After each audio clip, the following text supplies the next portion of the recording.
Buenos días, muchachos y muchachas. Sí, soy yo, Fabiano. Hola, ¿cómo estás? Bem-vindos a mais uma aula de história. Como estão? Tudo bem? Não tem muita coisa para fazer nesse isolamento, não. E aí a gente fica inventando coisas. Vocês estão bem? Tudo em ordem? Faremos hoje 2 em 1, ou 2 em uma, 2 módulos em uma aula, uma aulita. Falaremos da crise da República Brasileira, pós-guerra del Paraguai. Beleza? Sim, essa é a razão desse início de aula, tá bom? Nós falamos nas nossas 2 últimas aulas sobre Guerra do Paraguai. Lembram-se disso? Pois é. E agora, em uma aula, nós falaremos de 2 assuntos, tá bom?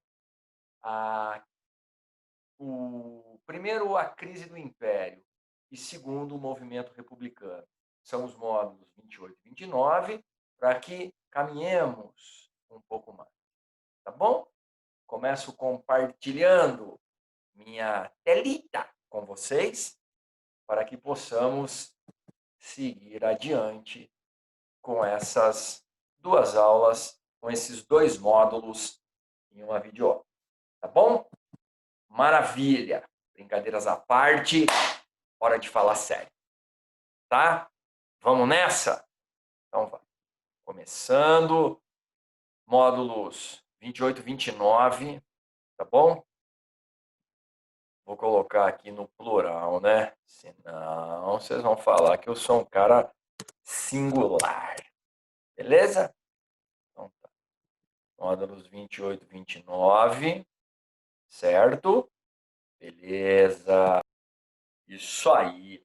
Vou aumentar um pouquinho aqui para ficar melhor, mais legal. Beleza. Tá aqui, ó. Ué, por que não foi? E aqui, né, Fabiano? Espertão. Tudo bem. Queridos, movimento republicano.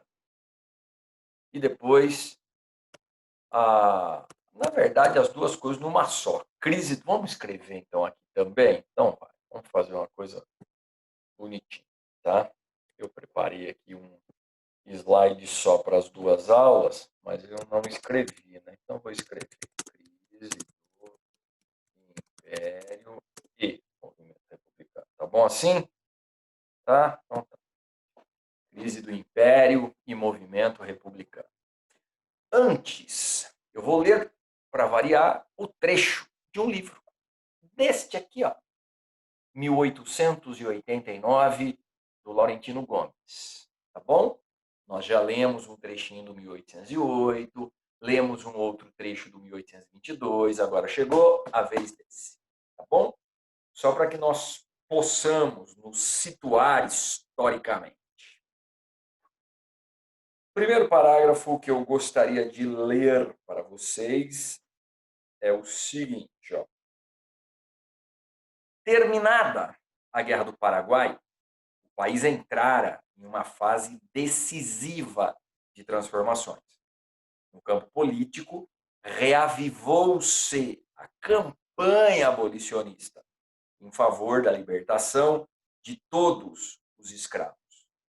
A resistência dos fazendeiros e barões do café, que dependiam da mão de obra cativa para cultivar suas lavouras, foi enorme. Mas também, nesse caso, brasileiros de todas as cores e regiões acabaram se unindo em torno de uma mesma aspiração que levou milhares de pessoas às ruas na fase final da jornada. O resultado tinha sido a Lei Áurea, que, assinada pela princesa Isabel no dia 3 de maio de 1888, colocara fim a quase 4 séculos de escravidão. Ainda como decorrência da guerra, o exército se fortalecera. A presença dos militares como força política nas décadas seguintes seria um fator decisivo para a queda da monarquia e a proclamação proclamação da República no Brasil. Bom, perceberam, como eu havia dito na aula anterior, que a Guerra do Paraguai era um divisor de águas na história do Segundo Reinado. A Guerra do Paraguai representa, ao mesmo tempo, um momento de apogeu do Império Brasileiro, pois o Brasil se consolida como nação hegemônica na região latina, entretanto, é o início da decadência da monarquia. Olha que contradição.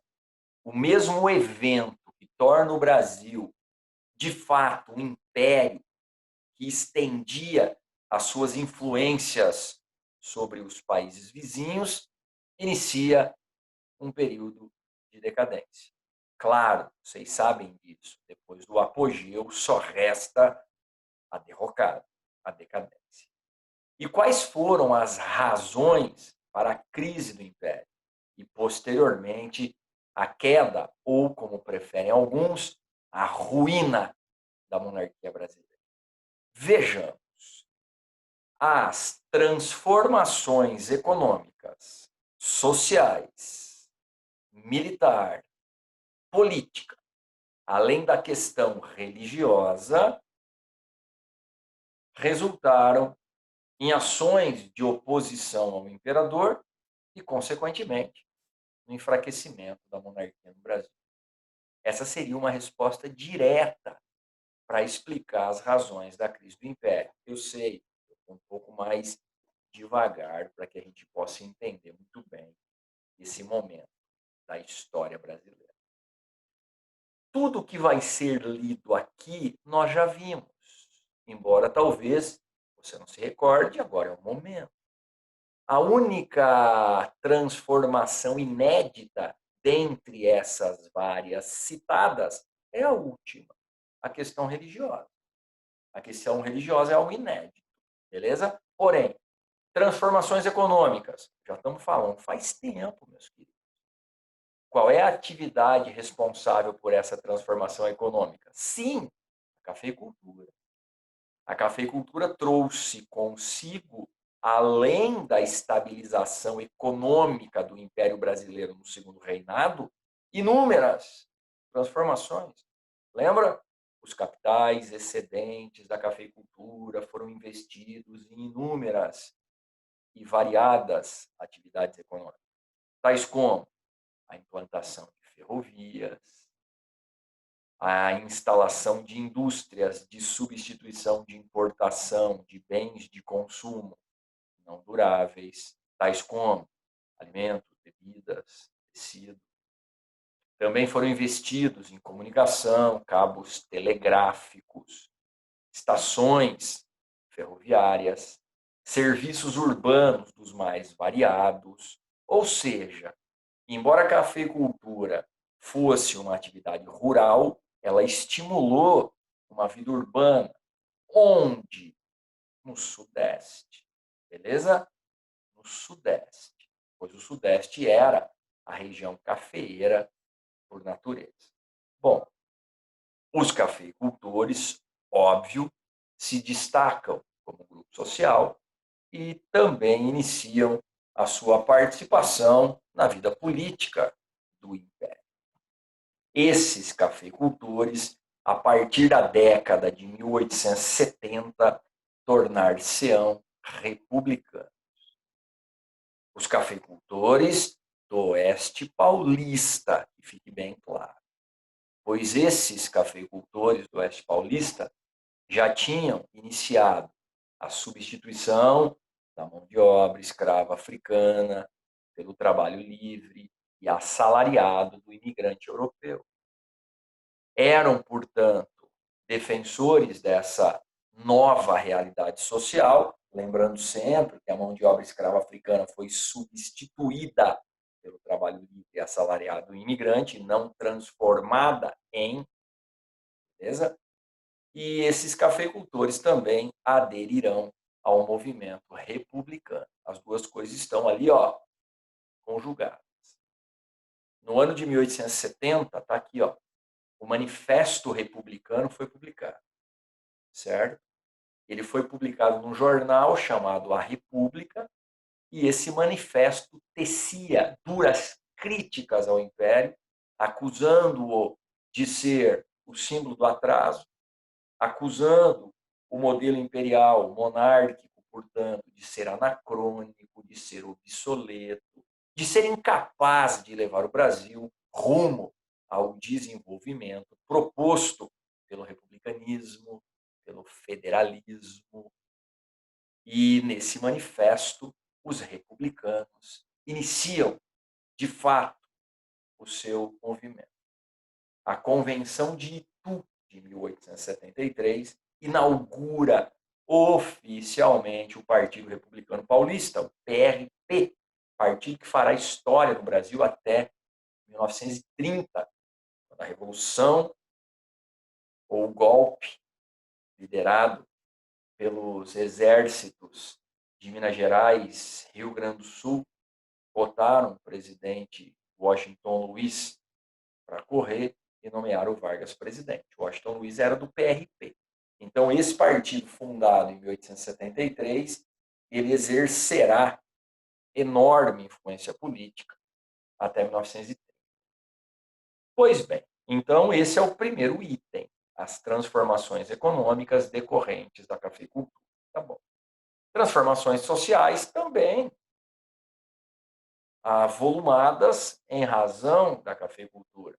A imigração europeia, o incentivo dos cafeicultores, com o apoio do Império, inclusive, a partir de 1870, para que o imigrante europeu substituísse o escravo. E o próprio movimento abolicionista, que, por conta própria, iniciará as alforrias, sejam elas patrocinadas, sejam elas incentivadas por meio de fugas ou conquistadas em tribunais juridicamente.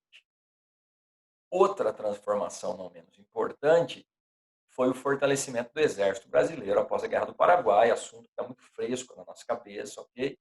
O Exército Brasileiro, ele se destaca, pois o Brasil sai, como já foi dito, como principal nome na região platina, ele consolida a sua posição hegemônica e os militares voltaram convictos de que teriam participação política no Império, que participariam pelo menos da discussão política, mas isso não aconteceu.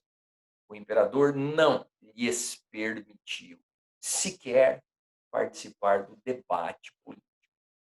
Tá bom? Então, os militares buscarão outros meios de participação.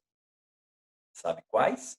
Sim, as críticas ao modelo monárquico e também a defesa do republicanismo. Aliás, o republicanismo, fortemente influenciado pelo positivismo do francês Auguste Comte, ele encontra a sua base na Escola Militar do Rio de Janeiro, cujo professor Benjamin Constant foi o principal difusor das ideias positivistas no Brasil. Tanto é que o lema da nossa bandeira republicana, como vocês bem sabem, é fruto de uma frase do Augusto Comte. O amor por princípio, a ordem por base e o progresso por fim. Sim, sim, senhores. Amor, ordem e progresso faz parte do lema positivista. Porém, na hora de confeccionar a bandeira, o amor literalmente foi deixado de lado e as duas palavras, ordem e progresso, se tornaram mais relevantes. O Exército, portanto, adere ao movimento republicano. A transformação política está implícita em meio a tudo isso. A convicção de que o modelo republicano seria muito mais favorável ao desenvolvimento brasileiro do que a monarquia. A monarquia estava gasta, o imperador estava velho. Não sou eu que estou dizendo isso. Isso são falas da época. O imperador tinha 60 e poucos anos, mas estava um tanto debilitado. Quer ver uma coisinha aqui? Vou ler um trechinho para vocês. Olha. Às vésperas de completar 64 anos, velho e cansado, Dom Pedro II sofria de diabetes. Então, o próprio Laurentino disse que ele era velho e doente, com 64 anos. Aliás, o Dom Pedro II, vamos combinar, ficou velho muito jovem. Foi obrigado a amadurecer antes da hora, envelheceu antes do tempo. Mas isso também não é o caso, tá bom? Então, essas transformações nós já conhecemos. Econômicas, decorrentes da cafeicultura. Sociais, em razão da imigração europeia e do abolicionismo. Militar, por conta do fortalecimento do exército brasileiro após a Guerra do Paraguai. Política, em virtude do próprio movimento republicano. O que temos de novidade aqui é a questão religiosa. Mas atentem-se para o seguinte: o imperador já não tinha o apoio dos cafeicultores, dos abolicionistas, dos militares, dos republicanos. Tinha o apoio de quem, Fabiano? Da armada, que nós chamaríamos de marinha, a partir da República, e da Igreja Católica. Aliás, não só tinha o apoio da Igreja Católica, como exercia funções religiosas. O imperador exercia a função do padroado, que lhe dava o direito de nomear bispos para a Igreja Católica, e exercia também a função do beneplácito, que lhe permitia avaliar uma determinação tomada pelo Papa antes da mesma entrar em vigor no Brasil. E esse foi o problema. A questão religiosa, dê uma olhada aqui, ó, foi um desentendimento entre o imperador e os membros da Igreja Católica. O Papa publicou um documento, uma bula. Essa bula era parte de uma encíclica, a encíclica Quanta Cura, e a bula chamava-se Sílabus. Basicamente, o documento dizia que alguns padrões de comportamento não seriam mais tolerados pela Igreja. Mas o que nos interessa é o ponto no qual se diz que os católicos estavam proibidos de participar da maçonaria. E a consequência seria a excomunhão. O imperador disse: besteira, uma instituição não tem nada a ver com a outra. A Igreja Católica é uma instituição religiosa, a maçonaria é uma instituição filosófica. E ele resolve não cumprir tal determinação. Isso resulta em inúmeros conflitos, em inúmeras críticas, principalmente por parte de bispos católicos, o que faz com que o imperador os acuse de insubordinação e os mande prender. E aí as igrejas católicas passam a criticar o imperador. Eu separei também um trechinho dessa questão, porque ela é importantíssima para a gente entender essa sucessiva perda de apoio que o imperador Dom Pedro II é obrigado a lidar, certo? Então, olha, vejam vocês aqui o que aconteceu. Questão religiosa, nas palavras do Laurentino Gomes, mais uma vez, tá bom? Série de conflitos envolvendo o governo brasileiro e o Vaticano entre 1872 e 1875.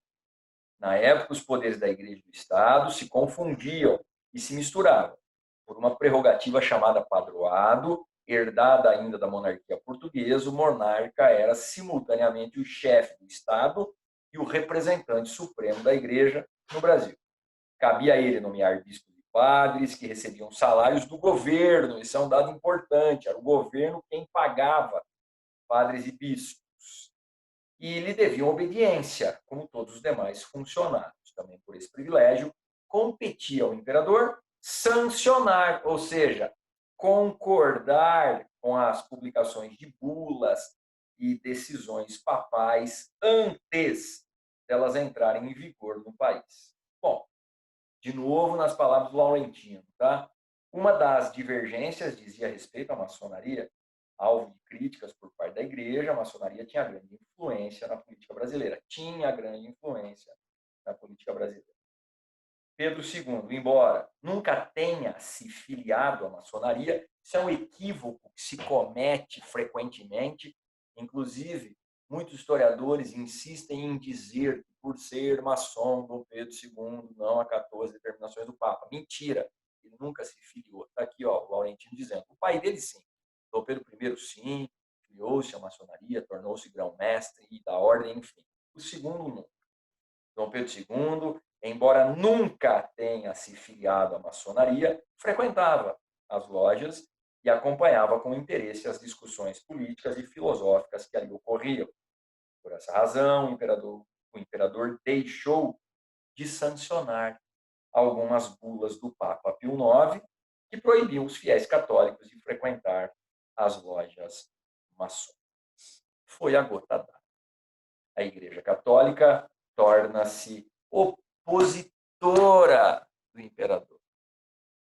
Vejam vocês que ainda ele tem dois esteios. A armada ainda o apoia e os proprietários de escravos que não aderem ao abolicionismo também o apoiam. O segundo grupo, portanto, o apoiará até 1888. A partir daí, acabou a abolição da escravidão, Lei Áurea, e estes se tornam também opositores. Sabe por quê? Porque eles queriam ter recebido uma indenização. E por não ter recebido, pelo fato do imperador não ter aceitado indenizá-los, claro, um absurdo extremo isso, eles deixam de apoiá-lo. E isso fará com que os jornalistas os apelidem, os denominem de republicanos de 13 de maio ou republicanos de última hora. Tá bom? Então, o republicanismo está se aquecendo. Só que havia um desencontro nas ideias republicanas. E aqui a gente parte, né, para o resultado maior dessa questão e o desfecho, já no módulo 29. Esse republicanismo se divide em dois grupos. Os evolucionistas, que acreditavam ser possível uma evolução política gradativa e pacífica que levaria a uma mudança monárquico-republicana sem qualquer agravo à figura do imperador. Acreditavam, inclusive, que a mudança poderia ser feita de maneira legal, constitucional, com um trabalho da Assembleia. Tá, alguns dizem que eles eram utópicos, mas eles acreditavam. E o outro lado eram os revolucionários, que queriam fazer no Brasil o que se viu em outros locais, como na Inglaterra, em 1642, na França, de 1792, em plena Revolução Francesa. Corta a cabeça do imperador e implanta logo a República. Sim, Silva Jardim liderava os revolucionários e o Quintino Bocaiúva liderava os revolucionistas. Os revolucionários iam mais adiante, eram um pouco mais ousados, chegaram a pensar numa participação popular nesse movimento revolucionário. No fim das contas, a República no Brasil não foi fruto nem das ações evolucionistas e nem republicanas. Entre o evolucionismo e a revolução, ganhou o golpe, a ação militar. Nem evolução, nem revolução. Golpe. Fruto da aliança dos cafeicultores do Oeste Paulista, que tinham dinheiro, poder econômico, com os militares do Exército Brasileiro, que tinham poder militar. Juntou-se, portanto, o poder econômico ao poder militar. Juntaram-se ambos os poderes, os quais foram apoiados pelas camadas médias urbanas, e estava diretamente envolvida na discussão política do Império. Militares do Exército, agricultores do Oeste Paulista, com o apoio das camadas médias urbanas, fortaleceram os ideais republicanos e depuseram o imperador Dom Pedro II e implantaram a República no Brasil. Como eu disse para vocês, o imperador foi perdendo apoios significativos. Em outras palavras, a monarquia foi ruindo de tal modo que no dia 15 de novembro de 1889, restava ao imperador pedir apoio à Armada, à Marinha. Aliás, o almirantado lhe ofereceu apoio. Disseram: imperador, estamos prontos para atender às suas ordens. E ele disse: melhor não. A República, creio eu, fará muito bem ao Brasil. Já pensou, velho? Por isso que muitos dizem que o Dom Pedro II era mais republicano que o próprio Deodório, que proclamou a República no Brasil. Mas isso é uma discussão que vai longe. Tá? O próprio Laurentino entra nessa seara, nessa discussão, que eu não farei. O que eu quero que vocês compreendam é exatamente isso. A implantação da República no Brasil não foi nem consequência da proposta revolucionista e nem consequência da proposta revolucionária. Foi fruto da aliança do poder econômico dos cafeicultores com o poder militar dos militares do Exército. Tudo bem? E estes tiveram o amparo, o apoio, a legitimização das camadas médias urbanas, composta por advogados, por jornalistas, por intelectuais, por médicos e por uma gama variada de indivíduos muito bem colocados nas sociedades urbanas do período. Tudo bem? Dizem que quando Dom Pedro II recebeu o Deodório e o Deodório lhe disse: Majestade, Vossa Excelência está deposto, ele teria respondido: tudo bem, me dê um tempo para arrumar as malas. Assim foi proclamada a República no Brasil, sem que um único tiro necessitasse ser dado. Aliás, o único tiro ali que se saiba foi feito por um militar contra um civil do governo, mas era por questões pessoais. A razão era adultério. Então, aproveitaram a oportunidade para ir à forra. Agora, por razões políticas, não. A implantação da República foi pacífica.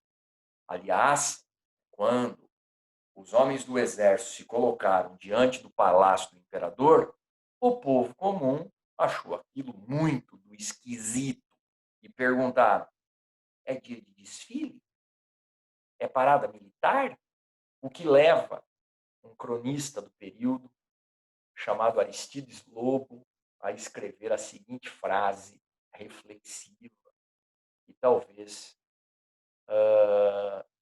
importante ainda nos tempos atuais.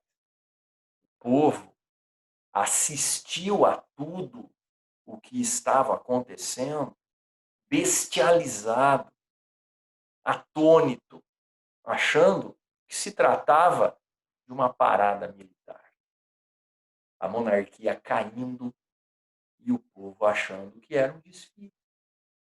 O que levará o Lima Barreto a escrever uma outra frase também de extrema importância para a concepção política da nossa história. Disse ele, abre aspas, o Brasil não tem povo, tem público, fecha aspas. Vale a pena refletir. O Brasil não tem povo, tem público. Qual é a diferença? Povo participa, público assiste, aplaude ou vaia, mas não participa. Feito, meus queridos, a monarquia caiu, a república instalou-se no Brasil e o Deodoro da Fonseca foi nomeado presidente provisório, mas isso, para outra aula, beleza? Tá bom? Então, compartilho com vocês agora uma outra tela para que possamos fazer rapidamente os exercícios dessas aulas. Tá bom? Vem comigo aí. Chega aí, velho. Chega aí. Muchachos. Muchachas. Né? Bom, primeiro.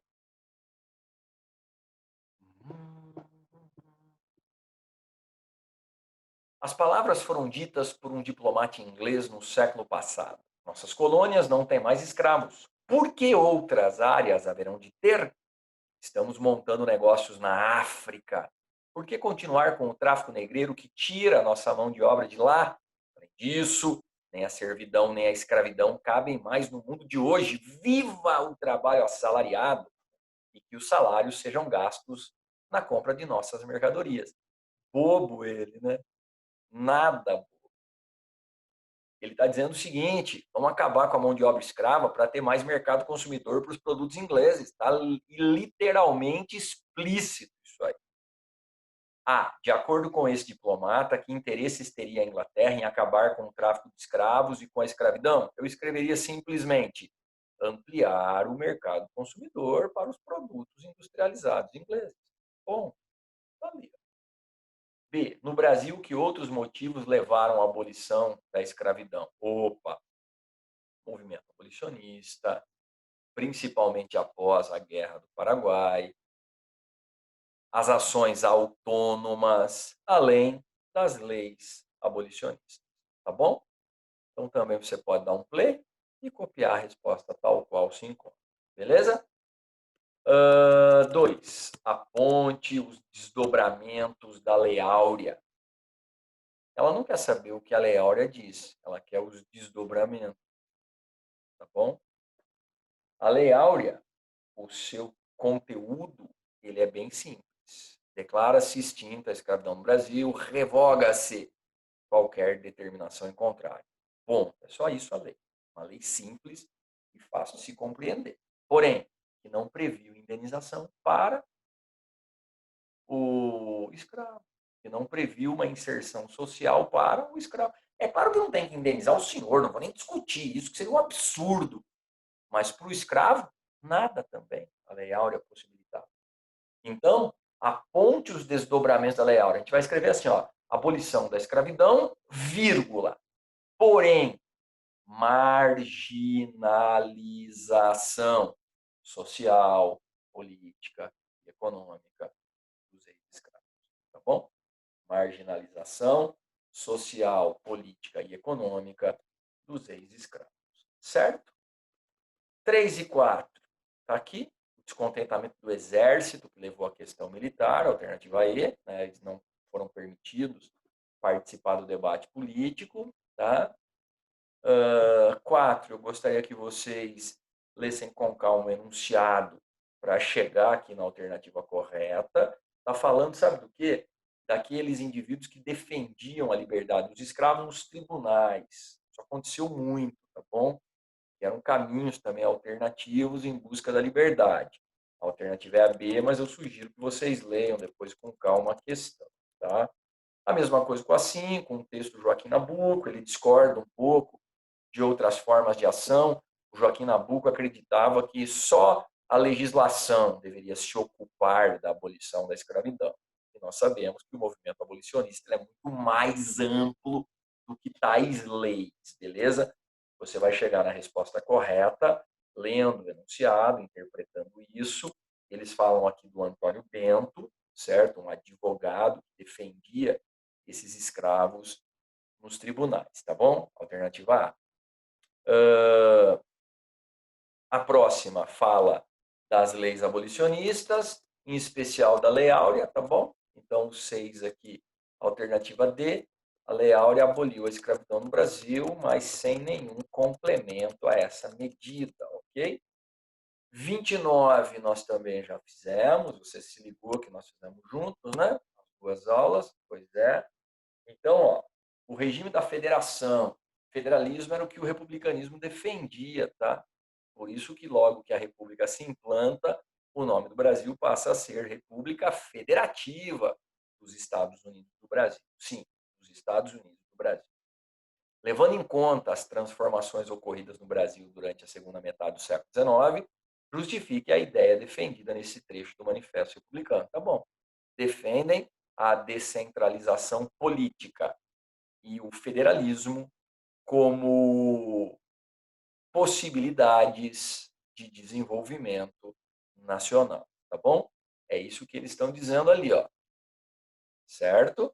Beleza? Ou você pode copiar também da maneira que se apresenta. Fique tranquilo, sem problema.